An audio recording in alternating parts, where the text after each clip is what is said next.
quit, I started getting job offers. I had all these friends, I had all these people in my life. Now, no phone calls, no FaceTimes, no texts. This is weird. I did everything except surrendering, except trusting. It's time to lock in.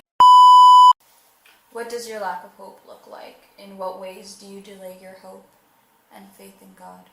A lot of patience. Because I want stuff to happen right then and there. And if it doesn't pop up on my phone in 2 seconds, if it's not on the TV screen, If it's not Amazon Prime. literally, and I have Amazon Prime too.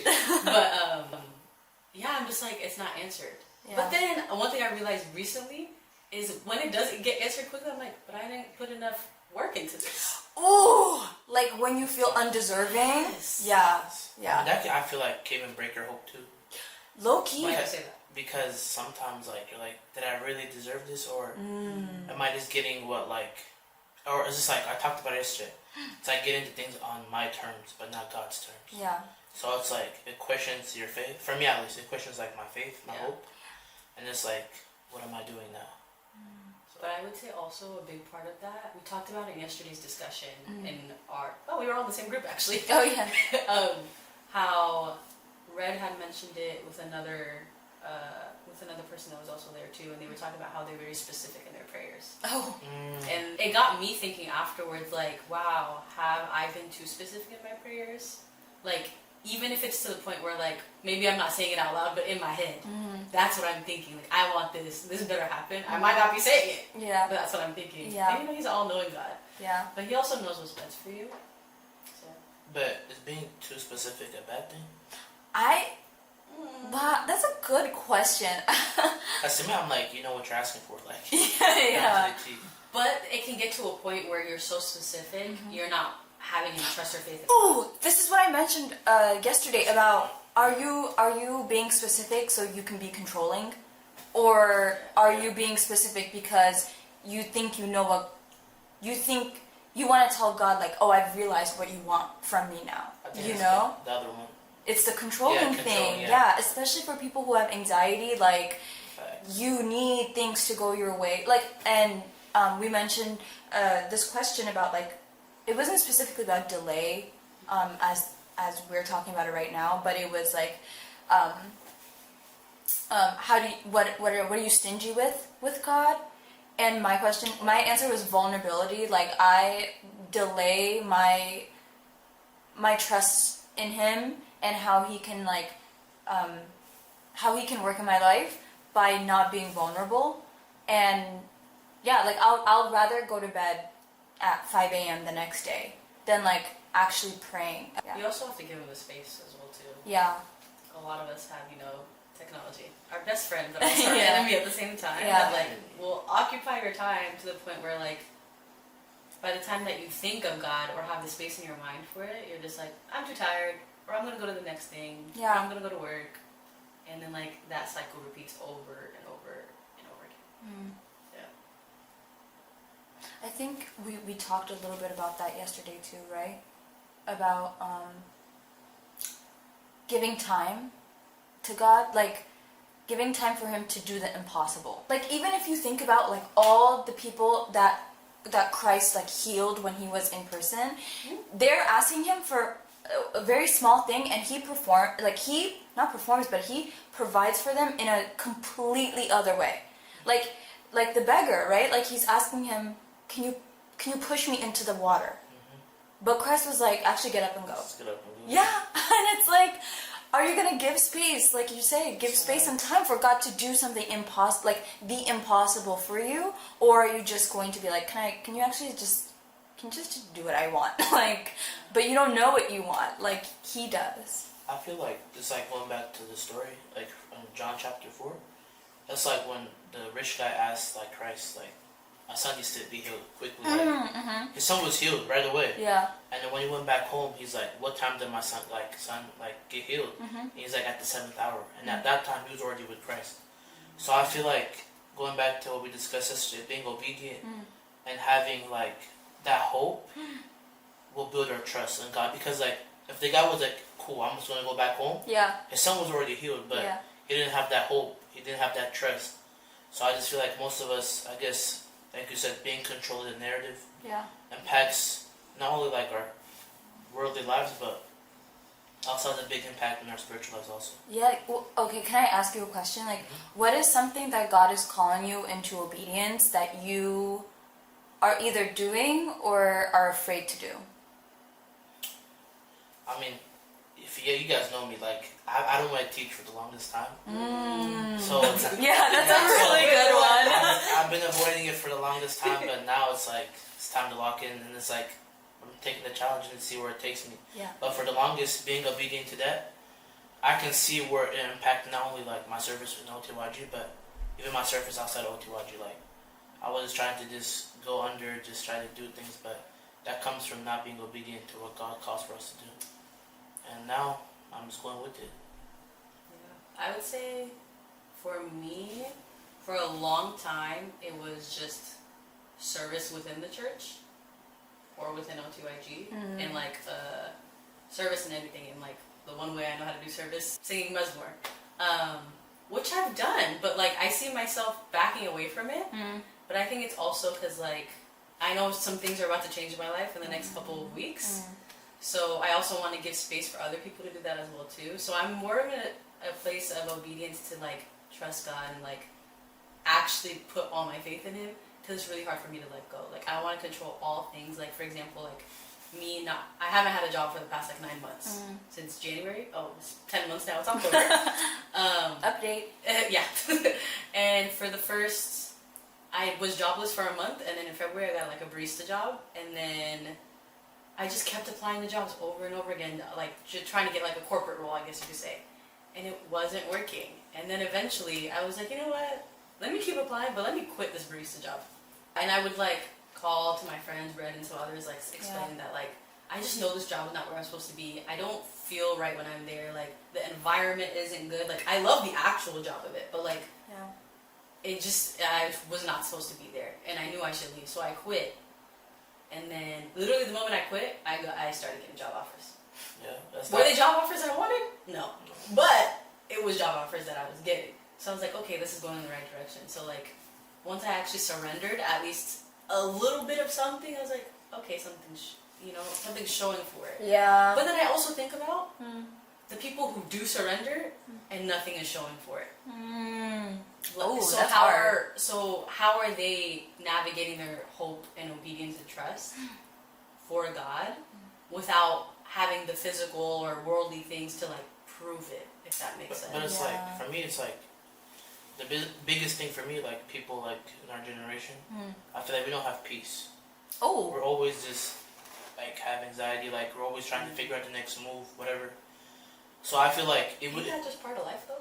It's different, like like whatever happens, like He's there for you, and I feel like a lot of us lack that like understanding. Can I ask you a question? Oh, sorry. Were you gonna say something? I was gonna ask a question. Yeah, I was gonna say like, how does that differ from being a passive person?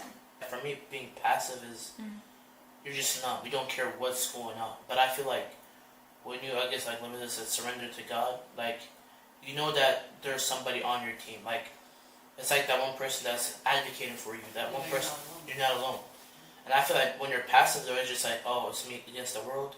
The world's moving like without me. So I feel like that's the major difference. But in this case, when we have hope, like she said, she knew she didn't belong at that job. And the first step she took was hope that if she leaves this job, she'll get bigger job opportunities. And look what happened. So it happened. So I got a job now, guys. I know. Yeah. she took that first like step of hope. Yeah. And I feel like most of us, like, I mean, it's normal to be scared. Yeah. Because like some of us might not know why God should be trustworthy, like in our lives. So, but just take the step. Yeah. But I would also say, with the passive comment, you have to realize that there's someone on your team, but you also got to realize that you got to put in the work too. Because like, there's people who are passive, we're just like, woe is me situation. Oh, Yes. We're victim. like, Yeah. victim mindset. Yeah. I didn't want to use that word, but but yeah, it's just like they get in bad situations, which I understand. Like, yes, feel all your feelings, I get it, but it's also like at some point, like you have to put in some type of work to get yourself out of it as well too. Right. As well as knowing that God is always on your side. Taking that first step of hope, not having, because like having hope and blind faith to me is two different things. Because people with blind faith don't have hope, in my opinion. Explain. Oh, you ate that down. Because hope is like the first step. Like you're just like, I'm hoping that there's something there for me. And when you fall, there's somebody that just picks you up right away. You can put work towards blind faith. Like, God got me, but you're still actively doing like the things that require like building a relationship with God, in my opinion. Okay. And then there's like a version of blind faith where it's just like, God's got me. And, but you're not doing anything. Like you said, there's something That's not blind faith though. There's no faith in there. I think it's semantics, right? Like people use that phrase "blind faith." It's giving like a crutch situation. Like you're, I can always lean on this. Yeah. And not in the terms of like I'm gonna get better because I'm walking with the crutch. It's more of I'm just gonna lean on the crutch. I always got that crutch. So let's. So that's the blind faith you're talking about. That's the issue. Okay. So all, instead of blind faith, it's like crutch. Yeah. Okay. Yeah, our generation definitely doesn't have that. No, like whatsoever. Like we need a reason for everything. Yeah. We need an explanation for everything. We need a sermon for everything. Conversation, life group, Yeah, all good things. But we need something to. We need someone to explain it because we're just like, why this? Why that? That's honestly another thing. Like, you need to have a personal encounter with God. Because like in the story, like from John 4, it's like the guy like he just heard things about like Christ, but he had the hope that this person can heal his son. Like I said yesterday, Christ was somebody that was looked down upon when he was alive, when he was walking on this earth. Yeah. And like people like didn't really like talk highly of him, but this guy hoped, like, because he was very desperate that his son was about to die. Yeah, but wouldn't you say that's still an encounter with God? No, but it's just but I was like, it was out of desperation, like. But his kid was facing death. That's what I'm saying. It's an encounter with God. Yeah, but it's so close. But he didn't because he became a believer after his son was healed. Because when he just went up to Christ, okay, but that isn't that what you're saying? Mm-hmm. Yeah, aren't you saying like he didn't have hope? Like he had hope after. He had hope after he knew that his son was healed. No, but he had hope that Jesus would heal his son. Oh. But and then he trusted that because after that he trusted. No. He became obedient, went back home, and his son got healed. That's when he trusted. And then he trusted, and his whole household became like baptized. Was it baptized? Yeah. Y'all became believers after that. But I feel like his initial step was having that hope. So does the order matter? I think so. Yeah, because like you can't just trust something like. By order, I mean like hope, obedience, and trust, or trust, obedience, hope. The big three. Because like I feel like hope is the beginning. Because like most of us, like. This has a deeper question. Why did we go to church? Like honest, or before? No, honest, like just now. Because I have to. No, I mean like why though? Like there's like an end goal to why we go to church. Like hopefully, for my salvation. Yeah, hopefully one day we'll be in the kingdom of God. Yeah. We're doing the sacrament. There's that hope. Yeah. Because you could do all those things and he could say, I don't know you. Exactly. Like we even say in the church, like we hope that through everything we do, like we know we'll get to like the kingdom of God, but there's like that hope too, and then through that hope we build obedience. Going to church, do all those things, and then we will trust that, like it says in Psalm 125, we will build that foundation because we know we've been obedient and we like through that hope. So I have a question. Do you think you're in the hope phase, obedient phase, or trust phase? That's a great question. Or we can hold it to the end of the series.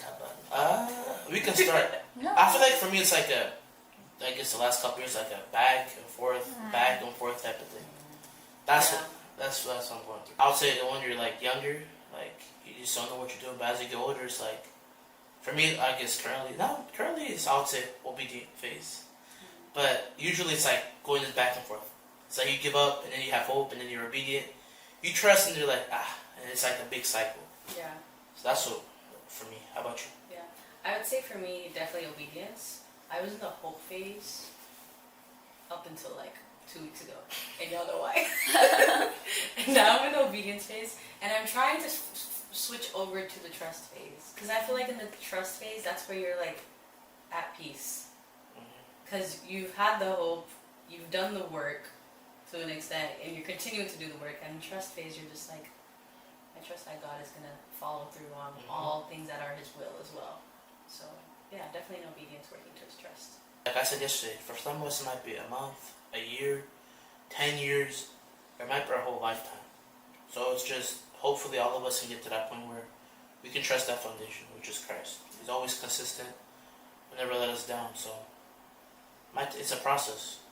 Did you feel like there was a moment in your life where there was a distinction from going from hope to obedience that was like a pillar moment, I guess you could say, or like a, what's it called? Core memory, like a core moment. Well, for me was, I guess, trusting in the things I was doing in church, and also the people I was with in the church. And I realized that my faith was in the wrong places. Like for me, like my background, my dad, I've been serving church a long time, and some of the things we do at church becomes a habit without knowing it. And the friends that we have is the friends at church. Like we're kind of in the same lifestyle, and when we keep doing these same things, we build a hope that one day, like, we'll figure it out. By those things, do you mean like like liturgy? So, like all aspects of service, hanging out, like even like personal lives. Like we're all hoping that through church or through Christ that we're one like family, but we don't, like, our foundation is not really built on Christ. It's built on hanging out every Sunday, going out to eat, doing things that, I mean, it's good, like, we're building, like, we're hanging out, whatever, but that foundation is not there. And I realized when something drastic happens, all those people that you think are around you can be gone in a second. And when you're by yourself, you're like, where's everybody? The only person that's there is God. And for me, that's what happened. Like, I looked around, I was by myself, literally. And I was just like, I had all these friends, I had all these people in my life, people that I talked to many hours in a day. And now, like, no phone calls, no FaceTimes, no texts. And I was just like, this is weird. So I was like, let's go back to the drawing board and see, like, where was I building my foundation? I built my foundation on sand. Well, it should have been like a mountain or Christ in this life. So, yeah, that was my example. What about you? What was the question I asked you? You said, what was the core memory where you went from? Oh, hope to obedience. Wow. Okay, let me give you another example besides my job situation. I don't know if you guys know, but Lebeza got a new job. What? She got a new job. Thank you. Clap for you guys. I got that from Red. Hope to obedience. I would say, for me, it was in college. College was very difficult for me, just in terms of mental health. Living 5 hours away from family, like, in a whole new town. It's a college town. The vibes are different. There's no church in. I mean, I don't know if you guys know Wazoo too. You don't have to put us on blast like that. But you know, shout out to Wazoo. Go Cougs. No. Go Cougs. Sam, first of all, they didn't endorse this podcast, so dogs all day. So. Oh, you did go to UW. We're apparently rivals, by the way. No, there's no rivalry. It's just dogs all the way. Thank you. Thank you. Anyways, back to my story. The whole point of this. What was it? Oh yeah, back in college.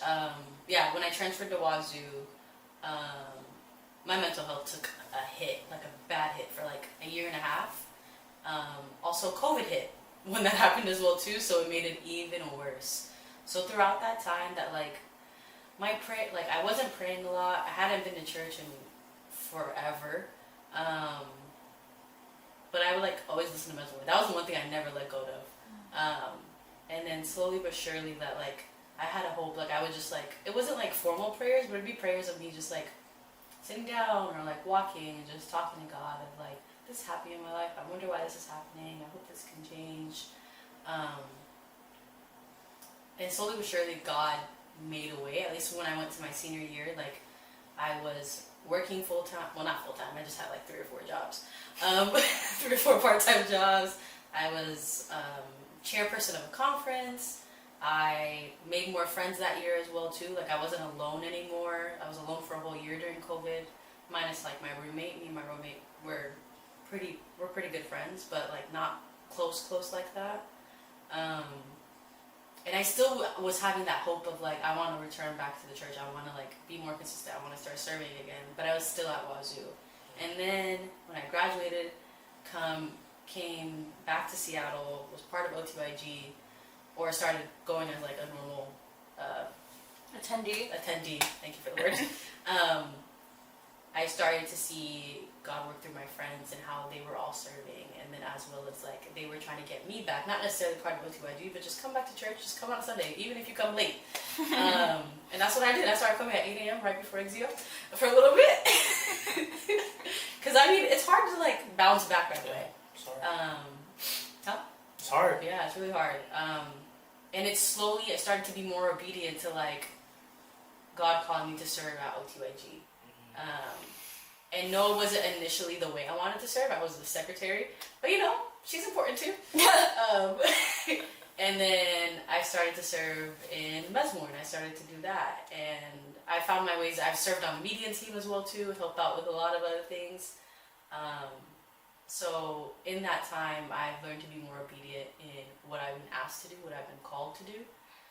Because God don't really ask, He kind of tells you to do it. And I just be like, who am I talking to? Look the other way. So I would say like when I started serving on OTYG is when it turned from hope to obedience.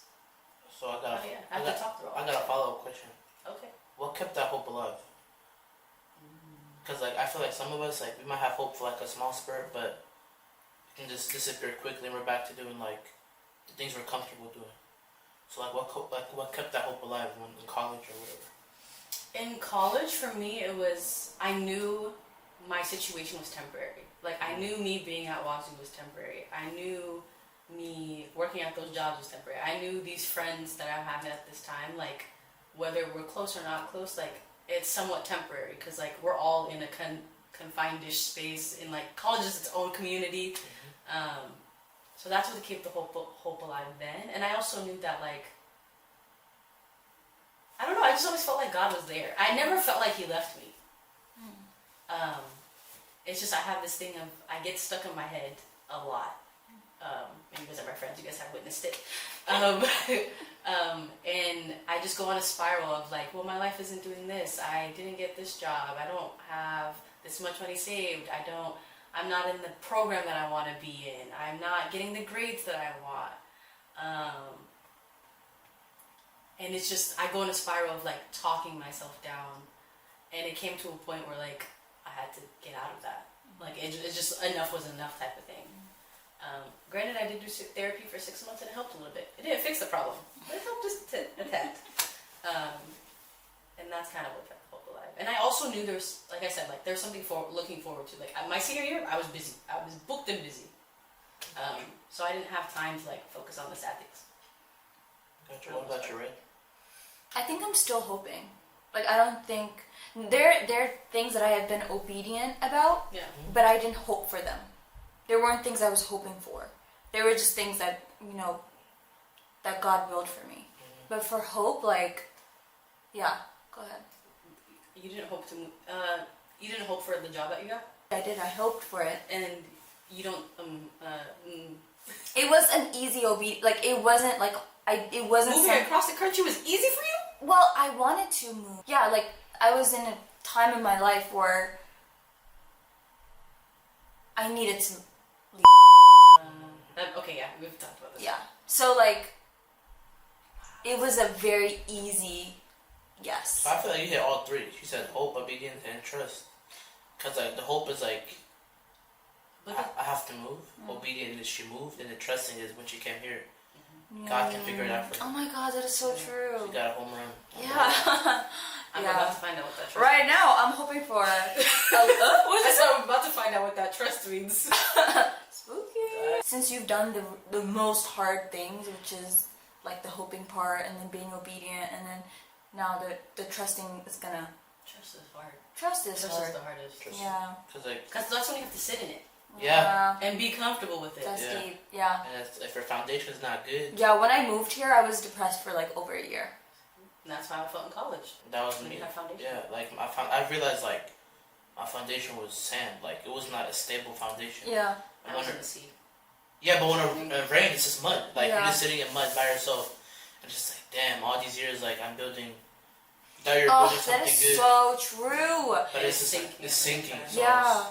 You know, I was just reflecting on like how I was when I first moved to Seattle. I think I changed my hair 3 times, over-consuming clothes and food. I did everything except surrendering, except trusting. And when I came here, I just decided that I was going to change myself. I was going to do this, I was going to do that, I was going to do the third. But literally the second I was just like, okay, pause, like, let's reflect. You know, like, I don't even recognize this person anymore. I feel like that's when the pieces started being put together. Yeah. That was really good, guys. I have a really good question. What kind of expectations do you put on God, or what kind of goals have suffocated you from trusting Him? Tough. Suffocated is a deeper word. Very deep word. Mine is fantasizing. Oh, I love a good little daydream. I love a little fantasizing moment. Like, I love like just being delulu, you know? Like, absolutely delusional. Because it's so much easier for me to be able to see and package and contain the things that are happening or that I want to happen more than this uncertainty that God could do what I ask, could do what I'm hoping for, blah, blah, blah. And so, like, fantasy suffocates me so badly. And it's not until, like, I started learning about, like, how to hear the voice of God, like, how to, like, really let it go and surrendering, that I,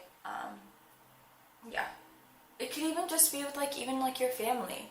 Like, this fantasy of, like, what kind of family you want. But if your reality is different, like, you just need to surrender that reality to Him. You know?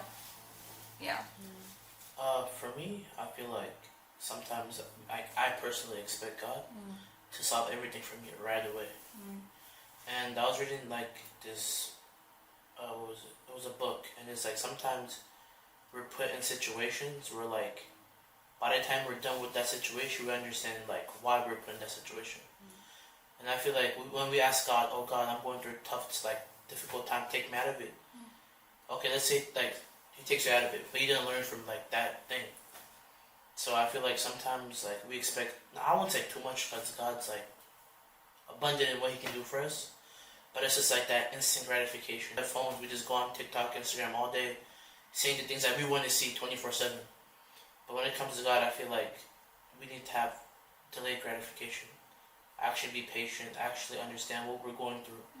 And I feel like most of us, like, sometimes we don't even understand what we're going through. We just go based off our emotions rather than like what's actually happening at the time. I would say for me, an expectation I was put on God is I always expect Him to keep me comfortable. I'm just like, why would you make me uncomfortable? That makes no sense. Like, let me be comfortable in my little room. I'm a parent's home, rent free. Let me drive my little car to see my friends, and I'll be fine. And my job at times when I had a job. But yeah, I've always put that expectation on God because it just really didn't. I mean, sometimes still it doesn't make sense to me. Like, why would God make you uncomfortable? Like, why wouldn't He want me to have a peaceful life? But then also, Christ suffered for a reason. And me suffering, I don't remember who said it. Someone said it, I think yesterday during a quick discussion. Is like, or maybe I saw it in a sermon. Like, while you suffer, no one said it. She was saying suffering. In your suffering, remind yourself that you are feeling a bit of what Christ felt on His way to die on the cross. Oh, so yeah, like that's a way for you to be closer to Him. You just brought a great point. Beautiful point. Most of us, like, that sounds lucky. Low-key, we're selfish. Like, the way we were saved is by Christ, like, getting whipped, getting beat, getting, like, insulted. For us to be free, and we just expect things to happen with, like, no cost. Yeah. No, like, it's, for me, it's just crazy. Now that you said that, it's like, even like yesterday, Tion said a great point. It's like, we might not be able to experience like what Christ like went through for us, but when we go through like those little like things or like challenges, it's like, yeah, like this is what He went through for us. So. And it's hard to remind yourself of that while you're in it, because while you're in it, you're just like, I want to get better. Like, I want to feel better. I want to be in a better place. Like I want my cake and eat it too type of situation. But I'm so glad that that person brought that up yesterday, because now I can actually remind myself over and over again. I think sometimes I want to like plaster it on like a wall at this point, like on my phone. I won't forget. Yeah. There's a lot of like endurance that our world teaches us, like protect your peace. No, actually I'm not going to say that because self-care is important, but like, you know, like protect your peace, like you but need to, too much self-care, like to distract yourself. Too much, yeah, to like avoid, you know, everything. Yeah, I mean boundaries are important. Okay, but they're also important when you set them. Oh, okay, yeah, that's right. But you know, when you do stuff like that, like you're literally removing an opportunity for you to be closer to God, to be like Him. I feel like we kind of talked about it yesterday. Was we work so hard to build foundation or establish foundations that don't benefit us in the long term, like for our spiritual lives or personal lives, but we don't even try to build that foundation in Christ. And like you said, the world teaches us like set boundaries are good, but having too much self-care to distract us from what's like going on in our lives, like when I was going through, I would just drive somewhere, do things that I would never do to distract myself from what I was going through in life. Rather than going to church. Yeah, rather than putting up a Bible. Exactly. You're going like, to I'm confession. gonna drive 20 miles that way. I did. FY, like, just... I've done the same thing. I would drive from, like, my house to Tacoma and to Tacoma and back. Just because for people who don't know what that means. Okay. That's like... For our DC folks, what is that? DC folks? That's like Maryland to... Maryland. Oh, where's your people from? Silver Spring. Silver Spring to, like, Fairfax. Actually, no, it's kind of far. No, to like Baltimore. DC. No. Howard County. No. To Virginia. Yeah, that's far. That. And then for our Texas folks, it's like Garland to Irving. Frisco. Yeah. Frisco. Yeah, Frisco. And then for the rest of the world? Arizona people... For the rest of the world, about 20 to 30 miles. Yeah, just because just it's 30 like... miles. Casually. Just because I was like, I don't want to go through this. And now, what am I doing? I'm not even listening to Mesmore sermons. I'm blasting music. And I'm just... And everything in the world to distract you from something. And when I come back... Exactly. When I come back home, same feeling. You're even still the same worse. person. Yeah. Even worse sometimes. Yeah. And it's just like, I can't go through this, so... That's why my favorite prayer is, like, whatever I want, like, whatever I'm hoping for, I say, like, develop me to be that person to know what to do with it. Like, for whatever, like, I'm hoping for, whatever you entrust me with, like, develop me so that I am the person worthy of whatever I'm asking for. Yeah. I got a question. What's it? Do you guys believe it's necessary to go through certain things to build a good foundation? Or do you have... like St. Paul.